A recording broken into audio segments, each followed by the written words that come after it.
안녕하세요. 저는 치과 위생사로 일하는 30대 초반의 여자입니다.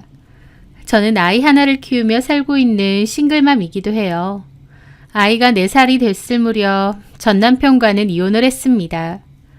짧은 결혼 생활을 끝으로 이혼한 거지만 지금 생각해도 이혼한 것은 참 잘한 일이다 싶기도 해요. 왜냐면 결혼 생활 동안 전 남편은 외도를 수도 없이 저질렀고 저는 속이 썩어 문드러지는 경험을 여러 번 했거든요. 결혼하고 반년 정도는 나쁘지 않은 결혼 생활이었고 그 뒤로는 최악이었습니다. 그 남자가 그런 최악의 쓰레기인 줄 알았으면 결혼 안 했을 텐데 당연한 소리지만 연애 때는 그런 인간인지 전혀 몰랐습니다. 저는 2년제 대학 졸업 후 자격증을 따고 곧바로 치과에 취업을 했고요. 줄곧 병원에서 근무를 했었습니다. 그 남자는 저희 치과에 오던 손님이었어요. 워낙 환자가 많았던 치과다 보니 환자가 베드에 앉아도 원장님 대기를 해야 될 때가 종종 있었는데요. 그때도 잠깐 대기를 하며 그 남자와 가벼운 대화를 나누었습니다. 그 남자는 크라운 치료를 받으러 오던 환자였는데 오늘도 많이 아프냐, 신경치료는 언제 끝나냐 그런 걸 물어봤었죠. 저는 최대한 친절하게 치료에 대해 설명도 하고 안심도 시켜드리려 노력했습니다. 그 남자는 저한테 인상도 좋고 참 친절하신 것 같다는 가벼운 칭찬도 했죠. 그렇게 시간이 흘러 그 남자의 모든 치료가 다 끝이 났는데 마지막 치료날 직원들 커피와 디저트를 잔뜩 사들고 다시 병원에 와서 놓고 갔다고 했습니다. 저는 일한다고 그 남자가 다시 온 건 몰랐고 나중에 동료 직원을 통해서 전해 들었죠. 그러면서 저를 콕 집어서 김정미 선생님 친절하게 치료 잘 도와주셔서 고마워요 라는 쪽지도 남겨놨더라고요. 저는 서브만 거고 치료를 한 의사 선생님은 따로 있는데 저한테만 특별히 고맙다고 쪽지까지 남긴 거였죠. 병원 직원들은 뭔 일이냐며 정미 씨한테 관심 있나 보다라면서 호들갑을 떨었는데 저도 그런 일은 처음이라 좀 얼떨떨하기도 하고 황당하기도 했지만 그냥 웃고 넘어갔어요. 그런데 그 후 그 남자는 병원에 전화를 해서는 그때 커피 두고 간 남자라고 자기를 소개하더라고요. 치료를 했던 환자인데다 커피도 놔두고 갔기에 이름은 기억이 났습니다. 아, 유현성님 맞으시죠? 아, 제 이름도 기억하시네요. 치료 오래 다니신 환자분들은 기억하죠. 아, 그쵸. 제가 치료를 많이 했으니까. 그때 커피랑 디저트 감사드려요. 다른 분들도 다 잘 먹었다고. 그런 거 안 주셔도 되는데. 뭐, 별것도 아닌데요, 뭐. 근데 무슨 일로 혹시 치료받으신 부분이 불편하거나 문제가 있나요? 그건 아니고요. 혹시 괜찮으시면 퇴근하시고 나서 저랑 커피나 한잔 하실 수 있나 해서요. 술이면 더 좋고요. 네? 그 남자는 저에게 데이트 신청을 하는 겁니다. 좀 당황스럽기도 해서 그날은 약속이 있다고 대강 둘러댔는데 그 남자는 그럼 언제 되느냐, 될 때 한번 보자며 집요하게 물어보더라고요. 저는 얼떨결에 금요일은 된다고 했고 그 남자는 금요일에 시간 맞춰서 오겠다고 했습니다. 저도 좀 당황해서 거절을 못하고 약속을 잡게 된 거죠. 그렇게 금요일이 되었고 그 남자는 제 퇴근 시간에 맞춰 주차장에 도착해 있다고 연락했습니다. 그런데 나가보니 꽃다발을 들고 서 있더라고요. 저는 그때까지 남자한테 꽃다발을 받아본 적이 없었는데 그 꽃다발이라는 게 참 묘하고 설레더라고요. 그전까진 별 생각 없던 사람이었고 그냥 가볍게 한번 만나나 보자라는 생각이었는데 수줍게 꽃다발을 들고 저를 기다리는 모습을 보니 저도 모르게 웃음이 났거든요. 그 남자는 시간을 내줘서 고맙다고 하면서 식사를 할지 차를 마실지 물었어요. 저는 배도 고픈데 식사하자고 했고 그 남자는 분위기 좋은 레스토랑으로 저를 데리고 갔죠. 제 외모가 자기 이상형이라 처음부터 심쿵했었는데 마침 제가 치료를 도와줘서 좋았대요. 한마디로 저한테 첫눈에 반했다면서 치과 치료 다니면서도 저를 계속 찾았고 제가 계속 생각이 났다고 하더라고요. 직접적으로 저한테 마음이 있다고 고백을 하니 당혹스러우면서도 싫지는 않았습니다. 그 남자는 저보다 6살이 많은 남자였는데 직업은 다이닝 펍을 운영하고 있다고 했습니다. 그 다이닝 펍은 저희 치과에서도 10분 남짓한 거리에 있는 곳인데 건물의 한 층을 다 쓰다시피 해서 규모도 크고 분위기도 좋아서 인기가 많은 곳이에요. 저도 직장 동료들이랑 회식 겸 한번 가본 적이 있었고요. 거기 사장님인 줄은 몰랐다며 저도 가봤다고 그랬죠. 그 남자는 자기가 그곳을 혼자 운영하는 건 아니고 친한 형님이랑 동업을 한다고 했습니다. 물론 그것도 나중에 알고 보니 동업이라기보다 실질적인 사장은 그 형님이고 남편은 월급 사장 같은 거긴 했지만요. 어쨌든 그 남자는 그런 곳에서 일을 해서인진 모르겠지만 굉장히 유머러스하고 말도 잘했습니다. 여자를 많이 만나본 건지 대화하는 게 능숙하고 분위기도 잘 리드하더라고요. 약간 바람둥이인가 싶은 생각도 없진 않았지만 그 자리는 재밌고 시간 가는 줄 몰랐습니다. 이성적으로도 굉장히 매력적인 사람이었어요. 그날 식사하고 커피도 한잔하고 헤어지게 되었고 저희는 화기애애한 분위기 속에서 연락처도 정식으로 주고받게 되었습니다. 그때를 기점으로 그 남자와 저는 종종 만나다가 사귀게 되었죠. 사귀는 동안 그 남자는 참 괜찮은 사람이었습니다. 성격도 시원시원 쿨하고 저한테도 참 잘하려고 하더라고요. 돈도 잘 쓰고 선물도 잘했습니다. 무엇보다 여자의 마음을 잘 아는 남자인 듯 했죠. 그렇게 1년 정도를 만나오다가 그 남자가 말하더라고요. 결혼하자고. 하지만 저는 결혼이라는 말에 멈칫할 수밖에 없었습니다. 그 남자가 좋은 건 맞지만 결혼은 생각이 없었거든요. 저는 오랜 고민 끝에 얘기했습니다. 미안하지만 나는 사실 결혼할 생각이 없다. 결혼이 필요하다면 나랑은 더 만나면 안 될 것 같다 라고요. 그 남자는 왜 결혼할 생각이 없느냐고 했고 저는 결국 저의 지난 가정사에 대해 얘기할 수밖에 없었습니다. 저는 부모님이 어렸을 때 이혼하셨고 엄마랑만 계속 살았는데요. 대학에 입학했을 때 엄마가 재혼을 하겠다고 하셨어요. 저도 이제 성인이니 엄마도 엄마 인생 살겠다고 하시면서요. 저는 그때부터 혼자 살았고 엄마는 새로 꾸린 가정에서 그 집 식구들과 살게 되었습니다. 그러다가 몇 년 뒤 태국으로 이민을 간다고 하셨어요. 애초에 저 놔두고 새로운 가정을 꾸리겠다고 했던 것도 엄마에게 너무 서운했지만 이민까지 간다고 하니 제가 버려진 것 같은 충격이 들더라고요. 엄마는 태국에 가서도 연락도 종종 하고 한 번씩 한국에 들어올 테니 보자고 하셨지만 제가 싫었습니다. 엄마한테 이제 연락할 필요 없다고 했고 그렇게 엄마와 연락도 두절하고 살게 되었어요. 아빠는 물론 엄마한테도 버려졌다는 생각이 컸고 제 마음속에는 늘 외로움과 서운함이 가득했습니다. 그로 인해 저도 결혼에 대한 생각은 아예 없어졌고요.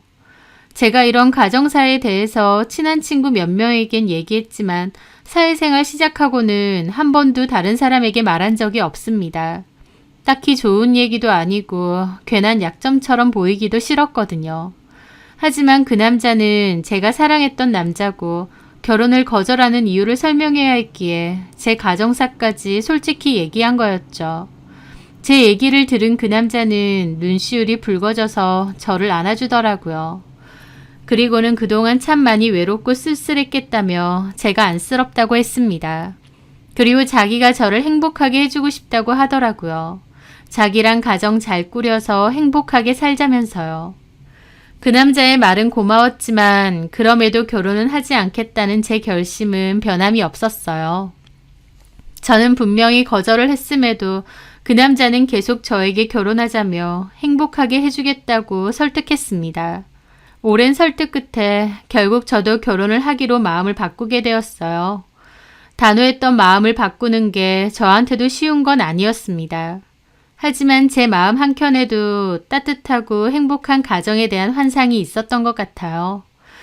그걸 그 남자와 결혼해서 만들 수 있을 거라 착각했던 것 같기도 하고요. 그렇게 저는 그 남자와 결혼을 하기로 했고 빠르게 결혼식도 하게 되었습니다. 그런데 그렇게 오랫동안 고민하고 내린 결정이었지만 결혼하고 딱 반년 정도 괜찮았고 나머지는 정말 최악이었습니다. 눈물까지 글썽이며 저를 행복하게 해주겠다던 그 남자는 저를 가장 비참하고 불행하게 만들었던 인간이었어요. 자기랑 행복한 가정을 꾸려보자며 결혼 안 하겠다는 저를 설득하더니 결혼하고 반년 지나서 외도를 저질렀으니까요. 그 인간은 여자 없으면 못 사는 남봉꾼이었습니다. 그렇게 여자가 좋으면 그냥 여자들 실컷 만나고 지 맘대로 살 것이지 저한테 결혼해달라고 왜 그렇게 매달렸는지 지금 생각해도 그 정신머리를 이해할 수가 없네요. 저는 결혼과 동시에 남편의 설득으로 일을 그만뒀습니다. 대학 졸업과 동시에 계속 일을 했었는데 좀 집에서 쉬고 취미생활도 가지라며 자기가 돈 잘 벌지 않느냐고 했거든요. 그래서 저도 일을 그만두고 집에 있게 되었죠. 저희가 살던 신혼집도 남편이 해온 거였습니다. 저는 혼수 겸 결혼 비용으로 3천만 원 정도 해갔고요. 남편은 아이도 빨리 갖고 싶어 했기에 결혼하고 8개월 차쯤에 아이도 가지게 되었습니다. 아들이든 딸이든 나에게 찾아온 이 아기 천사에게 사랑을 듬뿍 주며 잘 키우겠다고 결심했었습니다. 내가 못 가졌던 따뜻하고 행복한 가정을 내 아이에게는 주겠다 결심했죠. 그런데 출산 예정일을 한 달 정도 남겨두고 남편의 외도 사실을 알게 되었습니다. 우연히 블랙박스를 통해서 알게 되었고 남편이 본인 가게의 단골 손님과 놀아났다는 것을 알게 된 거죠. 결혼한 지 얼마나 됐다고 임신한 아내를 두고 바람이라니. 저는 그때 너무 정신적으로 힘들고 괴로웠습니다. 이러려고 결혼하자 그랬느냐며 울고불고 난리를 쳤죠. 외도가 걸린 남편은 잘못했다며 싹싹 빌었어요. 자기가 어떻게 된 것 같다, 어리석었다, 한 번만 봐주라며 정말 손이 발이 되게 빌었습니다. 사랑하고 믿었던 남편이니만큼 그 배신감도 너무 커서 이혼 생각도 안 한 건 아니었지만 아이 출산도 한 달 정도밖에 남지 않았고 무엇보다 당장 헤어지면 제가 갈 데가 없었어요. 결혼한다고 원래 살던 집도 정리했었고 또 무엇보다 저한테는 친정이 없었으니까요. 뭐 굳이 나가자면 그나마 갖고 있는 돈으로 작은 원룸 월세라도 구해서 나갈 수는 있었겠지만 그것도 현실적으로 생각하면 갑갑했습니다. 다른 걸 다 떠나서 제가 임신 중이었으니까요. 이혼 소송이라는 게 1년이 갈지 2년이 갈지도 모르는데 무턱대고 그 집에서 나오면 아이 키우는 것도 막막하고 당장 먹고 살 것도 막막해졌거든요. 도움 받을 만한 친정이 없다 보니 아이를 혼자 낳아 기르는 것도 문제고 아이 때문에 당장 일을 할 수도 없었으니까요. 그게 참 서러운 일이더라고요. 남편이 명백한 잘못을 저질렀고 마음 같아선 당장 갈라서고 싶은데 제 상황이 이혼하기 힘든 상황이라는 게요. 결국 저는 울며 겨자 먹기로 한번 넘어가 주기로 했습니다. 남편도 다시는 그러지 않겠다고 각서까지 쓰며 맹세했고 그 여자랑도 바로 정리했다며 확인까지 시켜주었어요. 너무 괴롭지만 다시는 안 그런다고 했으니 믿어주자. 넘어가기로 했으니 나도 더 이상은 생각하지 말고 거론하지도 말자. 그렇게 정신 승리하며 그 일은 넘기기로 했습니다. 저는 그때까지만 해도 남편이 거의 병적으로 외도를 저지르거나 바깥으로 도는 사람인 줄은 몰랐어요. 남편 말 맞다나 한순간의 실수로 생각했던 거죠. 하지만 아이를 출산하고 100일도 안 돼서 남편이 여자 나오는 술집과 업소들을 드나든다는 것을 알게 되었습니다. 남편 하는 일도 애초에 다이닝 펍을 운영하다 보니 술과 관련되어 있기는 하지만 그래도 본인이 나서서 그런 유흥업소들을 자주 드나들었는 줄은 몰랐습니다. 업소들만 간 게 아니라 그런 화류계 여자들과 조건 만남도 가지고 아주 가지가지 했더라고요. 저는 남편의 카드 내역과 통장 정리를 해보다가 그 모든 사실들을 알게 되었습니다. 모텔 결제 내역 같은 것도 다 남아 있었어요. 저는 뒷목 잡고 남편에게 따져 물었습니다. 그런데 남편의 반응은 첫 번째 외도가 걸렸을 때와는 달랐어요. 첫 번째에는 무조건 잘못했다. 이혼만은 말아달라 손이 발이 되게 빌었는데 이번에는 다소 뻔뻔하게 나오더라고요. 그러면서 오히려 왜 남의 카드와 통장을 훔쳐보느냐 지가 더 열을 내더라고요. 저는 기가 막혀 따져 물었죠. 남이라니 내가 남이야? 생활비가 너무 많이 나와서 그거 알아본다고 찾다가 보게 된 거야. 아, 생활비 내가 알아서 주는데 쓸데없이 왜 그런 걸 찾아보는데? 너 부족함 없이 쓰라고 내가 돈 주잖아. 생활비 주는 거랑 별개로 카드값이 너무 많이 나왔으니까 그렇지. 그리고 지금 그게 문제야? 당신이 지금 큰 소리 칠 때냐고. 여자들 나오는 술집에 업소 다니고 심지어 모텔 결제 내역까지 수두룩해. 그래놓고 도리어 나한테 큰 소리 치는 거냐고. 아, 나만 그러고 다녀? 남자들 다 이런 데 다녀. 누가 그러고 다녀? 그리고 남들이 그러고 다닌다고 잘못한 게 없어져? 아, 진짜 더럽게 난리치네. 내 돈으로 내가 다니는 건데 네가 뭔데? 네가 뭔데 이렇게 잔소리인데? 뭐라고? 사회생활 하다 보면 그럴 수도 있지. 별것도 아닌 걸로 사람 잡고 난리야. 하면서 큰 소리 치는 겁니다. 저는 너무 기가 막혀 입이 뜨악했죠. 지금 말 다 했어? 여자 나오는 술집 다니고 모텔 다니고 내가 이 내역서를 뻔히 보고 있는데 이게 별일이 아니야? 그 말에 남편은 뭐라고 더 따지려다가 그냥 한숨을 쉬고는 고개를 젓더라고요. 마치 피곤해서 더 말하기도 싫다는 듯이요. 아, 그래 알았다. 내가 잘못했다. 앞으로는 이런 데 안 갈게. 됐니? 지금 뭐 하자는 거야? 이게 이렇게 넘어갈 일이야? 그럼 뭐 어쩌자고. 앞으로 안 간다고 했잖아. 그럼 된 거지. 그걸 내가 어떻게 믿어? 안 믿으면 뭐 어쩔 건데. 어쨌든 내가 앞으로는 안 간다잖아. 방귀 낀 놈이 성내는 것도 아니고 남편은 오히려 큰 소리 탕탕 치더니 자리를 떴습니다. 기가 막혔죠. 밖에서 온갖 더러운 짓 다 하고 다니는 주제에 반성은커녕 뻔뻔하게 나왔습니다. 하지만 정말 비참했던 건 남편의 행동이 아니라 제 처지였습니다. 생각 같아선 그냥 짐 싸들고 나오고 싶은데 아이도 너무 어렸고 갈 데도 마땅히 없었어요. 남편이 외도를 한 자체도 비참했지만 제가 어떻게 할 방도가 없다는 게 더 괴로웠습니다. 저는 결국 그 일에 대해서도 더 얘기 못하고 그냥 참고 넘어갈 수밖에 없었어요. 남편이 버젓이 외도를 저질러도 제가 아무것도 하지 않고 넘어간다는 것을 깨달은 남편은 그때부터 더욱 기고만장하게 되었습니다. 그리고 대놓고 외도를 하게 되었습니다. 제 눈치도 안 보고요. 제 딴에는 자꾸만 밖으로 도는 남편에게 화도 내보고 언제까지 이렇게 할 거냐, 이게 당신이 말한 행복한 가정이냐, 우리 아이 생각해서 이러지 말자 진지하게 대화도 나누어 보았습니다. 하지만 남편에게 더 이상 제 얘기는 들리지 않는 것 같았어요. 남편에게 저는 너무나도 만만한 존재였습니다. 아이라도 없었으면 그냥 이혼하고 집 나왔을 텐데 아이 때문에 쉬운 일이 아니었어요. 그렇다고 남편더러 아이 알아서 키우라고 나는 나간다고 떠넘기고 나올 수는 없었습니다. 제가 부모에게 다 버림받았다고 느끼고 많이 외로움을 느끼며 자랐기 때문에 저희 아이에게만큼은 그렇게 상처 주고 싶지 않았거든요. 남편이 어찌됐건 저만큼은 아이 곁을 지켜주고 싶었습니다.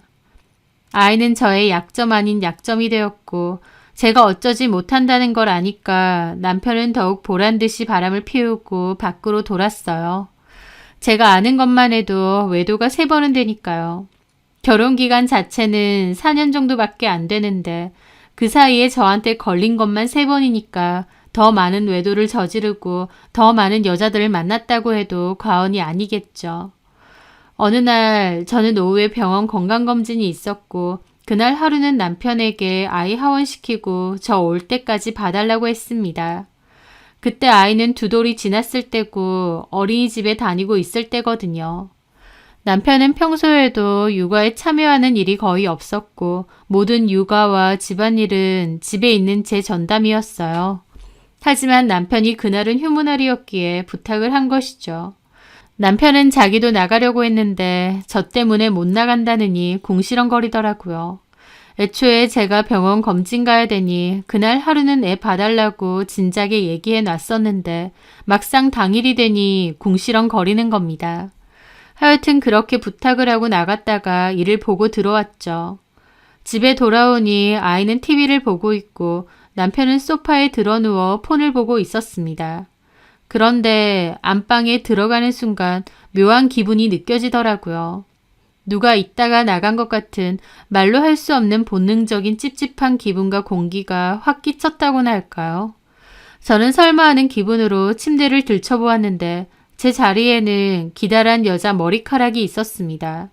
그걸 보고 입이 뜨악했죠. 이 인간이 하다하다 집에까지, 그것도 우리 집 안방까지 여자를 불러들였구나 싶었습니다. 저는 머리가 단발인데다 염색도 안 되어 있거든요. 그런데 제 잠자리에 떨어진 머리카락은 염색이 된 기다란 머리카락이었습니다. 저는 너무 폭발해서 당장이라도 밖으로 나가 남편에게 따지려고 했습니다. 하지만 걸음을 멈췄죠. 내가 여기서 이걸 따진다고 한들 달라질 게 있을까라는 생각이 제 발목을 잡았거든요. 내 침대에 왜 이런 게 있느냐 따지고 물어봐도 남편은 성의 없는 변명이나 조금 하고 말겠죠. 제가 안다고 해도 달라지는 건 없다고 생각할 테니까요. 하다하다 집으로까지 여자를 불러들여 왔어도 제가 할 수 있는 게 아무것도 없다는 걸 남편이 제일 잘 아니까요. 그래서 저도 선뜻 나가서 따질 수가 없었습니다. 남편이 어떻게 나올지 아는데 괜히 따지고 난리치는 건 의미 없는 짓 같았거든요. 저는 그 머리카락을 쓰레기통에 버리고 침대 커버와 이불을 몽땅 세탁기에 넣고 돌렸습니다. 그리고 비참한 기분으로 새 이불과 커버를 꺼내 다시 깔면서 울었습니다. 그때의 비참함과 무기력함은 지금 생각해도 괴롭네요. 내가 왜 이렇게 살아야 할까? 이건 아닌데, 이렇게 살려고 결혼한 게 아닌데 언제까지 이렇게 살아야 될까라는 생각이 들었습니다. 저도 어느 순간부터 남편의 외도를 모른 척 흐린 눈을 하고 있었어요. 제 처지를 알았기에 점차 무기력하게 변한 것이었죠.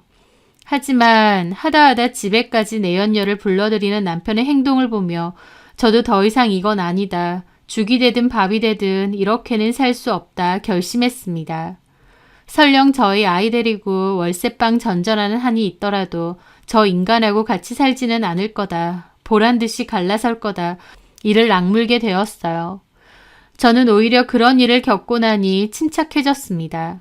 생각도 행동도요. 당장 남편에게 따지고 소리 지른다고 달라질 건 아무것도 없다는 걸 깨달았거든요. 저는 제가 뭘 할 수 있을지 생각했습니다. 그러면서 조용히 알아보게 되었죠. 일단 그 집은 남편의 지분이 100%이고 명의도 남편의 몫입니다. 혼인 기간이 짧은 데다 제 지분이 거의 없기 때문에 재산 분할을 받기는 힘들 것 같았어요. 끼케야 제가 혼수로 사온 것들 정도는 도로 들고 갈 수 있겠지만요. 그러면 위자료밖에 받을 게 없는데 다행히 저에게는 남편의 지난 2차례의 외도에 대한 증거들이 있었습니다. 하지만 걸리는 건 그것들은 어쨌든 합의하에 넘어가기로 했다는 것이었어요. 그래서 3번째로 걸린 이 외도에 대한 증거가 있어야 된다고 생각했습니다. 저는 최대한 남편 앞에선 티내지 않았어요. 그리고 남편의 폰을 몰래 보기로 결심했습니다. 문제는 남편이 폰을 늘 소지하고 다닌다는 거였어요. 잘 때까지도 자기 베개 밑에 폰을 넣고 잘 정도로 철저한 인간이었죠. 저한테 외도를 들키는 건 상관없다는 인간이었지만 증거는 안 남기겠다는 철저한 인간이기도 했습니다. 그래서 더더욱 폰을 사수했던 거죠. 폰에 걸린 비밀번호는 연애 때 쓰던 비번을 항상 쓰니까 풀 수 있을 것 같은데 폰을 손에 넣는 것 자체가 힘들었습니다. 그렇게 기회를 엿보고 있었는데 어느 날 저에게 좋은 기회가 오게 되었어요.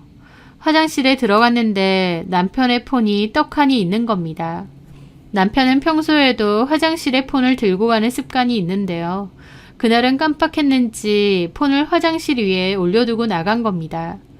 이건 기회다 생각하며 바로 화장실 문을 잠그고 샤워기도 켜놓고 폰을 열어봤어요.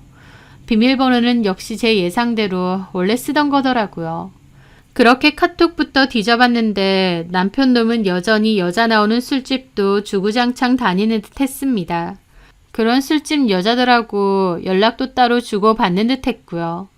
이 더러운 인간아, 이를 바득바득 깔며 그런 것들을 조심스레 제 폰으로 찍었습니다.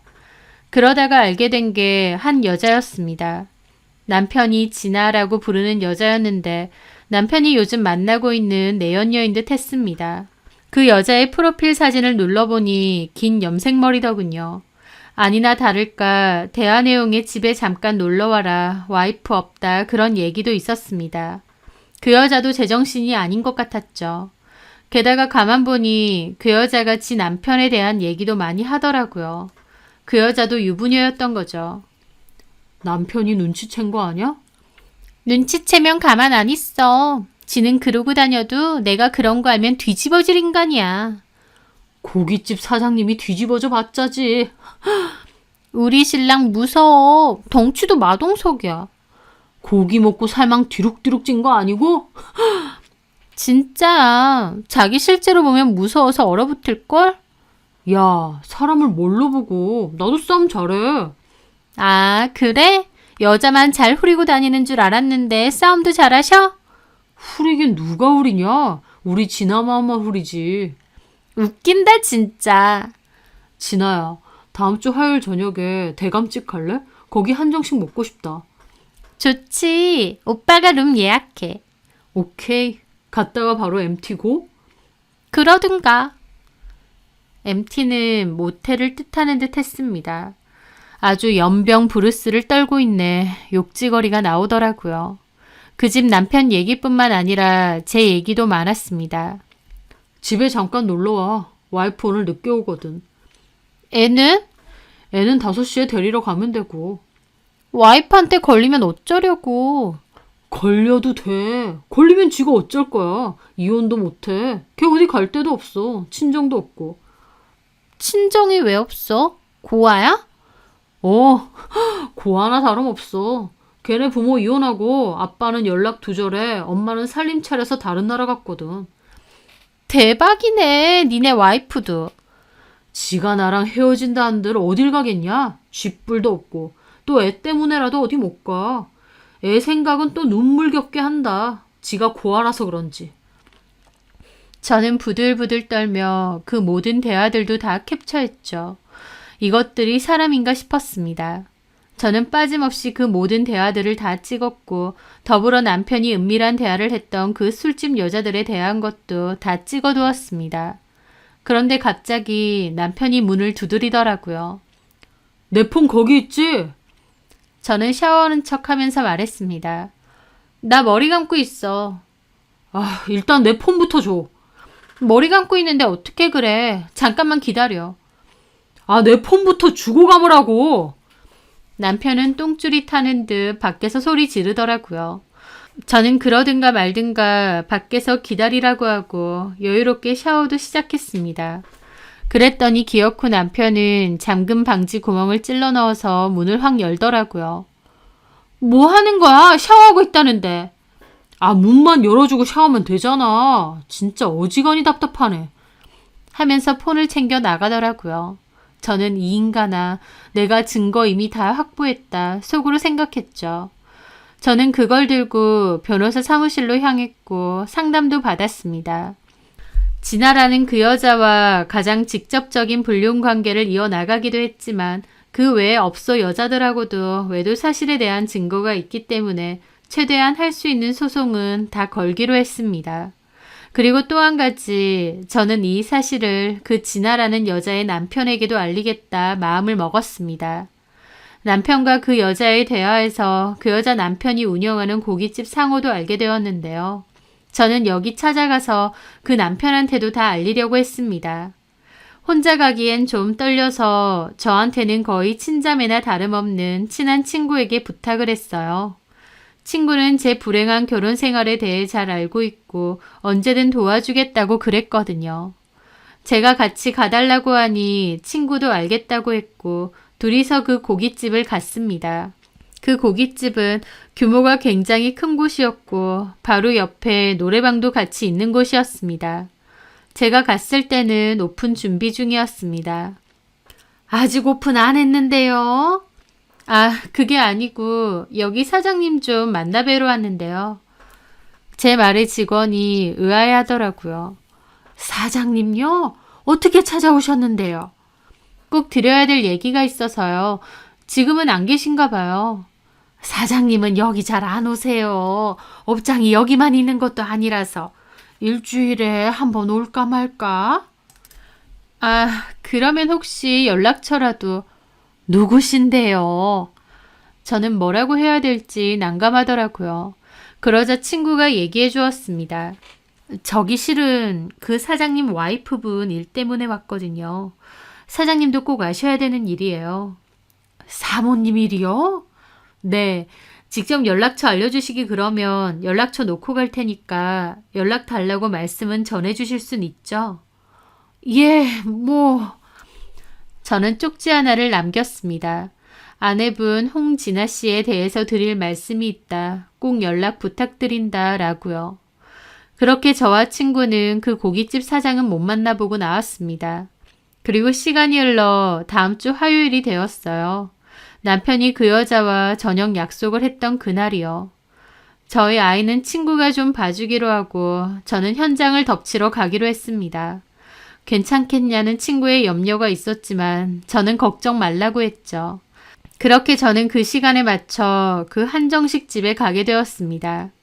카운터에서 남편 이름을 말하자 예약은 2분이라고 들었는데 3분이었느냐 하더라고요. 저는 그렇게 됐다고 추가 준비 좀 더 해달라 거짓말을 했죠. 그렇게 직원은 남편과 그 여자가 있는 룸으로 안내를 해주더라고요. 문이 열리고 제가 들어가니 남편은 화들짝 놀랐습니다. 그 여자도 깜짝 놀라더라고요. 그 두 인간은 마주보고 앉은 게 아니라 서로 옆으로 앉아 있었습니다. 저는 직원분께 호출 전까진 안 오셔도 된다고 하고 문을 닫았습니다. 그렇게 제가 문 앞에 서 있으니까 남편은 좀 당황하면서도 이내 뻔뻔해지더라고요. 야, 너 뭐하냐? 너야말로 여기서 뭐하니? 또 바람 피우지? 저 여자가 홍진아라는 여잔가 보네. 제가 지 이름을 알자 그 홍진아라는 여자는 놀라더라고요. 뭐야? 내 이름 어떻게 알아? 왜 모르겠어. 너에 대해서 다 알지. 어이가 없네. 그래서 뭐 어쩌라고. 남편이 저를 개무시하니까 그 내연녀도 저를 무시하고 나오더라고요. 네가 어쩔 거냐 그거였죠. 야, 됐고. 너 애는 어쩌고 여기 와 있냐? 애 걱정은 하지도 않는 인간이 무슨. 참나, 어디서 본 것 많아가지고. 그리고 너 여기 어떻게 알고 왔어? 뭐 내 핸드폰이라도 뒤졌냐? 어이가 없네. 쥐새끼 마냥 언제 또 내 폰은 뒤졌대. 그래서 뭐 어쩔 건데? 이혼할 거야? 이혼해줘. 이혼서를 들고 와. 남편은 대놓고 깐족거리더라고요. 내 말 안 들려? 이혼하고 싶으면 해줄게. 애 데리고 나가서 살아. 그래, 이혼하자. 이혼하면 어디 갈 데나 있고? 갈 데 없어도 너 같은 인간이랑은 더 이상 못 살아. 꼴에 자존심은 있나 보네. 그래, 네 마음대로 해. 이혼해라. 이혼 소송도 하고 집에서도 당장 꺼져. 하면서 낄낄거리며 그 여자랑 저를 무시하더라고요. 아예 그 여자 허리에 손 두르고 저는 투명인간 취급하면서 보란듯이 밥을 다시 먹더라고요. 그 모습에 저는 웃으면서 말했습니다. 둘이 잘 어울리네. 그러고 둘이 살면 되겠어. 뭐라는 거야? 저는 그때 폰을 들어 전화를 걸었습니다. 이제 들어오셔도 되겠어요. 그렇게 말하고 전화를 끊었죠. 그 말에 남편도 인상을 확 쓰더라고요. 야, 너 지금 누구 불렀냐? 그 순간 문이 거의 부서질 듯 확 열리면서 한 사람이 들어왔습니다. 그 순간 기고만장하던 남편도 그 여자도 입이 떡해서 얼어붙더라고요. 야, 홍진아, 너 뒤질래? 그 남자는 바로 홍진아의 남편이었습니다. 그 고깃집 사장이요. 저는 혼자 온 게 아니라 홍진아의 남편과 같이 온 거였습니다. 그날 고깃집에서 메모를 남겨놓고 나온 뒤 다음날 전화가 왔어요. 그 남자가 무슨 일이냐고 하길래 홍진아 씨가 내 남편이랑 바람 피는데 아시냐고 했죠. 그 말에 그 남자 열받아 하면서 좀 보자고 하더라고요. 그러면서 자기 사무실 주소를 알려줬는데 그 사무실로 갔다가 깜짝 놀랐습니다. 겉으로는 그냥 평범한 사무실인데 안에 들어가니 험상궂은 깡패 같은 사람들이 많았거든요. 그때 돼서야 깨달았지만 홍진아의 남편은 단순한 고깃집 사장이 아니었습니다. 고깃집도 있긴 하지만 그건 사업장 중 하나일 뿐이고 사실은 나이트클럽과 술집을 운영하는 깡패였던 겁니다. 저는 그런 사람은 영화에서나 봤지 실제로는 처음 봐서 너무 놀라 얼어붙었죠. 솔직히 일반 사람이 살면서 그런 깡패를 직접 마주하는 일이 얼마나 되겠나요? 그 분위기가 무서워서 순간 잘못 왔나? 괜히 왔나? 싶기도 할 정도였죠. 하지만 그 홍진아 남편은 저에게 너무 쫄지 말고 자리에 앉으라고 했습니다. 그 홍진아 남편이 그 중에서도 우두머리인 것 같은데 가장 덩치 크고 인상도 더럽더라고요. 얼굴에 무슨 칼자국 같은 것도 있고요. 저도 괜히 긴장이 됐죠. 그 남자는 무슨 일이냐고 자초지종 얘기해 보라고 했고 저는 인쇄해온 두 사람의 카톡 내용을 보여주었습니다. 둘이서 외도 저지른 거, 모텔 드나든 거, 음담패설 나눈 것도 다 있었고 그 남자 뒷담한 거, 제 욕한 것도 다 있었죠. 그 남자는 그걸 읽다가 열받았는지 종이를 확 구기더라고요. 저도 깜짝 놀랐죠. 이게 진짜 미쳤나? 또 바람을 펴? 그러면서 열받아 하길래 제가 그랬습니다. 다음 주 화요일 저녁에 그 두 인간들 같이 식사하자고 약속 잡더라고요. 식사하고 모텔도 간다 그러고 저는 거기서 현장 덮칠 건데 혹시 같이 가실 건가요? 그 말에 그 남자는 처음엔 됐다고 자기는 자기 알아서 처리하겠다고 했습니다. 그래서 저도 알겠다고 하고 증거만 주고 나왔는데 그날 저녁 연락 와서 같이 간다고 하더라고요. 자기 눈으로 직접 보겠다고요. 그래서 같이 가기로 하고 그 음식점엔 일단 제가 먼저 들어갔다가 연락해서 부른다고 했던 겁니다. 그렇게 룸으로 들이닥친 그 남자는 화가 머리 끝까지 났는지 금방이라도 터질 듯 얼굴이 벌겋더라고요. 홍진아는 얼굴이 하얗게 질려있다가 갑자기 아차 싶었는지 허리 두르고 있던 저희 남편을 확 밀어버리고는 자기 남편 앞에서 무릎 꿇고 빌었습니다. 정말 파리처럼 미친 듯이 빌더군요. 잘못했다고요. 저렇게 남편을 무서워할 거면서 바람을 피다니 간이 큰 건지 생각이 없는 건지. 그 옆에 저희 남편도 당황한 듯 눈알을 굴리며 도망가려는 게 보였습니다. 저만 온 줄 알았는데 내연녀 남편이 같이 와 있으니까요. 카톡에서는 홍진아한테 자기도 잘 싸운다. 고깃집 사장이 대수냐며 허세 부릴 땐 언제고 실제로 만나보니 완전 깡패 그 자체니까 제대로 쫄은 것 같았죠. 홍진아가 자기 남편 앞에서 잘못했다고 빌고 있을 때 저희 남편은 눈치를 살피더니 갑자기 저까지 밀치며 도망치려고 했습니다. 하지만 제가 도망친다고 외쳤고 밖에 서 있던 그 남자 부하한테 걸려서 뒷덜미 잡혀 끌려왔습니다. 그 깡패 부하들은 무슨 탈출한 생선을 다시 그물에 넣듯이 저희 남편을 질질 끌고 와서 방 안으로 쳐놓고 문 닫아버리더라고요. 홍진아 남편은 열받아서 저희 남편 멱살 잡고 들어 올렸습니다. 저는 저희 남편도 덩치가 작은 편은 아니라고 생각했는데 홍진아 남편 앞에 있으니 무슨 나무에 매달린 원숭이 같더라고요. 하여튼 홍진아 남편은 열받아서 손바닥으로 저희 남편을 후려쳤고 퍽 하는 소리와 함께 저희 남편 한 대 맞고 바닥으로 굴렀습니다. 한 대 맞고 정신이 드는지 무릎 꿇고 비는데 그걸 지켜보는 저는 분통이 터지더라고요. 제 앞에서는 그래서 네가 어쩔 거냐며 깐족거리더니 깡패 같은 내연녀 남편이 오니까 바로 꼬리 내리고 비는 꼴이요. 저 따위 인간이었구나. 정말 비열한 인간이구나 싶어서 열받기도 했지만 한편으론 살려달라 비는 꼬라지 보니까 고소하기도 했습니다. 홍진아 남편은 저희 남편과 자기 와이프 잡아 끌고 밖으로 나갔어요. 가게 룸 안에서 소란이 나니 사람들도 웅성거리며 쳐다보고 거기서 저희 남편과 홍진아는 질질 끌려 나갔습니다. 저도 따라 나갔죠. 그렇게 홍진아 남편 차 타고 사무실로 다시 갔습니다. 가는 길에 남편이 저더러 속삭이면서 네가 부른 거야? 하는 겁니다. 그래, 내가 불렀다. 어쩔래? 야, 그 말에 홍진아 남편이 나지막하게 너 이 새끼 조용히 안 해? 그러더라고요. 저희 남편 찌질하게 입 다물었고요. 그렇게 사무실로 둘 다 끌려갔습니다. 둘 다 무릎 꿇어 앉히고 그 남자가 저희 남편에게 묻더라고요. 이 여자 남편이 누군지 알고 바람 폈어? 몰랐습니다. 저는 진짜 몰랐습니다. 내가 너 알아봤는데 대로변 쪽에서 펍 하나 운영하지. 거기 사장이 조용식 맞지? 예? 예, 용식이 형. 조용식 나도 알아. 너 조용식한테 전화해보니까 그냥 월급 사장이라더만. 예. 그 남자는 그 앞에서 조용식이라는 사장에게 전화했습니다. 그리고 이 자식이 내 와이프랑 바람 폈다고 월급 사장에서 당장 자르라고 아니면 우리가 너네 업장 가만 안 둘 거라고 협박하더라고요. 그렇게 전화를 끊고 그 남자가 그랬습니다. 네가 내 마누라 건드려서 내가 지금 상당히 열받는데 너 이거 어떻게 보상할래? 예? 남의 마누라랑 놀아놨으면 그 대가는 치러야지.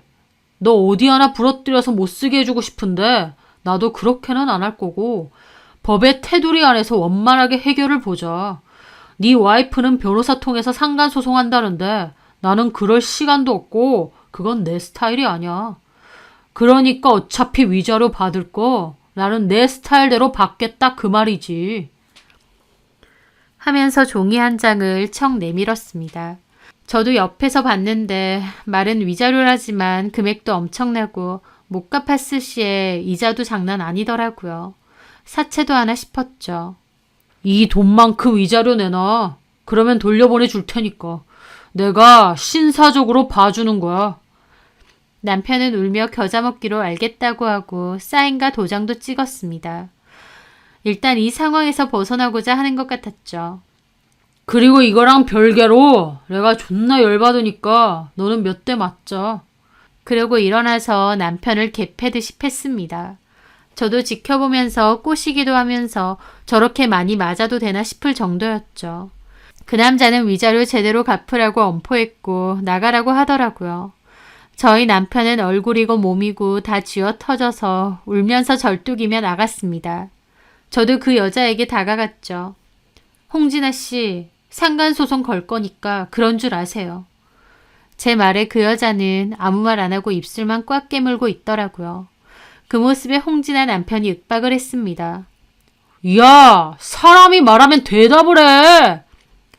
알겠어요. 그러고 저도 그 사무실을 나왔습니다. 홍진아는 제가 나가자마자 자기 남편 다리에 매달려 잘못했다고 빌더라고요. 저 남편이란 작자가 깡패에다가 완전 양아치 같은데 너는 이제 죽었다 생각하면서요.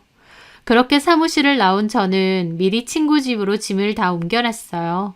남편은 그 와중에 저한테 전화해서 화풀이를 하더군요.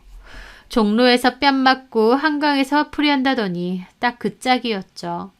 저는 대꾸도 하지 않고 그 모든 건 다 녹음했습니다. 그리고 이혼소송 자료로 다 쓸 거라고 했죠. 나는 정당하게 너한테 이혼소송 위자료 소송 걸 거야. 그리고 그 여자한테도 걸 거고 네가 만나고 다니는 그 술집 여자들한테도 몽땅 다 걸 거야. 야, 너 진짜 이럴 거야? 네가 나한테 친정도 없고 갈 데도 없다고 했지. 내가 아무리 그래도 너 같은 인간이랑은 더 못 살아. 너 그렇게 남봉꾼처럼 살다가 언젠가는 이런 날 올 줄 알았어. 홍진아 남편 진짜 무섭더라. 너 아까 그 사채 같던 위자료 제대로 다 갚아야 될 거야. 네가 어디 숨든 도망가든 그 사람 다 찾아낼 것 같은데? 바람을 펴도 무슨 그런 여자랑 바람을 피니? 남편이 뭐 하는지나 좀 알아보고 바람 튀던. 나는 이제 네 인생 망하는 거나 재밌게 잘 지켜보려고. 야, 나 이렇게 만든 건 너야. 지렁이도 밟으면 꿈틀하거든. 나 친정 없다고 돌아갈 데 없다고 개무시하고 네 마음대로 했지. 그 대가 이제라도 톡톡히 받아봐. 이혼소송 위자료 소송 이제부터 줄줄이 들어갈 거니까 답변서 잘 내고. 그렇게 저는 남편과의 마지막 전화를 끝냈습니다. 저는 바로 소송들을 이어갔고 증거들이 많았기에 문제 없었습니다. 남편은 답변서 내라는 것도 제대로 안 내고 연락 두절로 제대로 소송에 임하지도 않고 출석도 제대로 안 한 탓에 빠르게 제 승소로 마무리가 되었어요. 아마 남편은 소송에 임하고 자시고할 정신도 없었을 겁니다. 다니던 가게에선 잘렸고 그 남자의 사체 같은 위자료 때문에 똥줄이 탔을 테니까요. 나중에 홍진아 남편이 연락이 와서 그 고깃집에 가서 만나게 되었는데요. 저한테 혹시 남편하고 연락하느냐 하더라고요. 그래서 저는 연락 안 한다고 소송도 제대로 안 하고 잠수 탔다고 얘기했죠. 그 남자 한다는 말이 잡으면 가만 안 둘 거라고 하더라고요. 알고 보니 전 남편 놈이 지 딴에는 반격을 해보려고 했던 모양이었습니다. 임의로 위자료를 이렇게 많은 금액으로 달라 한 건 불법 아니냐며 경찰에 신고까지 했다는데 결론적으로는 당사자들 간의 협의에 의한 것이라고 해명했답니다. 하지만 경찰의 꼰지른 일로 홍진아 남편은 더 열받아서 위자료고 뭐고 남편 잡히면 가만 안 둘 거라고 했고 남편은 무서워서 야반도주로 도망갔다고 하더라고요. 집까지 놔두고요. 결혼 후에도 그렇게 여자들 만나고 불륜을 일삼으며 다니더니 그 마지막이 참 비참하게 되었더군요. 참고로 홍진아 남편 말로는 홍진아도 불륜 걸린 게 처음이 아니었답니다. 예전에도 한번 걸렸다가 넘어가줬는데 또 걸린 거라서 이혼할 건데 그 남편이 그냥 평범하게 이혼해주거나 보낼 생각은 없어 보이더라고요. 그걸 듣는데 좀 무서울 지경이라서 저도 앞으로는 이 사람하고 상종 안 해야겠다. 깡패는 깡패구나 싶었죠. 하여튼 그 불륜으로 인해 전 남편과 그 내연녀의 인생은 거의 절단이 났습니다. 어쩌겠나요? 지들이 그러고 다닌 데에 대한 대가겠죠. 저는 이혼을 마무리하고 그 위자료들로 작은 집을 마련해서 살고 있습니다. 아이는 어린이집에 보내고 다시 치과에 취업해서 열심히 일을 하고 있어요. 일도 하고 아이도 돌보느라 제 24시간은 정말 바쁘게 흘러갑니다. 때로는 힘들기도 하고 지치기도 하지만 사랑스러운 아이를 지켜보고 있노라면 하루의 노고남이 다 사라질 정도로 행복하기도 합니다. 경제적인 풍요로움은 줄 순 없어도 엄마로서 사랑과 마음은 가득 주고 싶다는 게 제 마음이기도 해요.